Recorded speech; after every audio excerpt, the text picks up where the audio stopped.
Secret tunnel. Secret tunnel. Secret. Guys, welcome back to our last week of online learning. There's been a lot going on in the world recently. I'm sure you don't need me to tell you that. Things have been crazy, to say the least.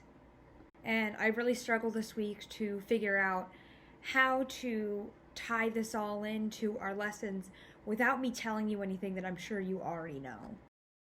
It's incredibly important that we not only talk about what's happening and what we think about it, but also how it's making us feel and how it's affecting us. I hope that we can use our short story this week to kind of connect those thoughts and feelings into what we're experiencing right now. As always, if you prefer to read, go ahead and click on the pages in your general information or in this week's assignment. If you prefer to listen, then go ahead and stick around for the next few minutes. We are going to be reading the short story Alert But Not Alarmed that starts on page 76. It's funny how these days, when every household has its own intercontinental ballistic missile, you hardly even think about them. At first they were issued randomly. Back then it was exciting. Someone you knew might get a letter from the government, and the truck dropped off their missile the following week. Then every corner house had to have one, then every second house. And now it looks strange if you didn't have a missile next to your garden shed or clothesline.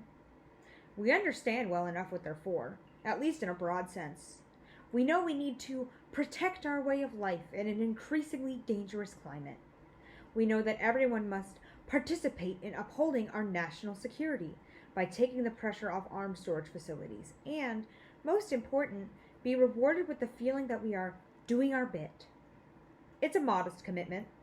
We only have to wash and wax our missile on the first Sunday of every month and occasionally pull a dipstick out on the side to check the oil level. Every couple of years, a tin of paint appears in a cardboard box on the doorstep, which means it's time to remove any rust and give the missile a fresh coat of gunmetal gray. A lot of us, though, have started painting the missiles different colors, even decorating them with our own designs, like butterflies or stenciled flowers. They take up so much space in the backyard they might as well look nice, and the government leaflets don't say that you have to use the paint they supply. We're now also in the habit of stringing Christmas lights on them at Christmas time. You should go up the hill at night to see the hundreds of sparkling spires all around, twinkling and flashing. Plus, there are plenty of very good practical uses for a backyard missile. If you unscrew the lower panel and take the wires and stuff out, you can use the space to grow seedlings or store garden tools, clothes pegs, even firewood. With a more extensive renovation, it also makes an excellent space rocket cubby house. And if you own a dog, you'll never need to buy a kennel. One family even has theirs turned into a pizza oven, hollowing out the top part for a chimney. Yes, we all know there's a good chance the missiles won't work properly when the government people finally come to get them, but over the years we've stopped worrying about that. Deep down, most of us feel it's probably better this way. After all, there are families in faraway countries with their own backyard missiles, armed and pointed back at us. We would hope that they too have found a much better use for them.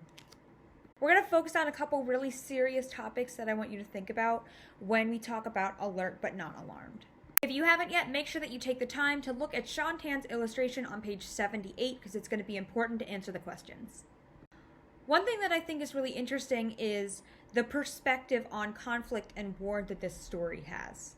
It seems to suggest that we, the people in the book, maybe suggesting even, our country, us, that we don't really want conflict. We don't really want war. And most of us probably hope that our enemies don't want war either. How is this shown in the story? How is this shown in the illustrations? Do you think that the story supports the idea that most of us don't want war? Or do you think that it shows that maybe some of us do? I want us to take this question a step further in part 2 and think about, what do the weapons in the backyard represent? Perhaps they represent the constant reminders from the government and the media to create fear and mistrust among us. It seems like every year, for as long as I can remember, there's always been some group of people that they don't want us to trust, whether that's immigrants from a certain country, whether it's people of a certain race or ethnic background, whether that's people of a certain religion. What do you think? Do you think that the media and maybe even the government is trying to make us feel fearful and mistrustful of one another? Reflect on what you've heard of recent events versus what you've seen on the news. This can be talking about the corona pandemic. This can be talking about Black Lives Matter protests, whatever you think is most relevant to the story. Do you think people are using the media to manipulate others to get their own way?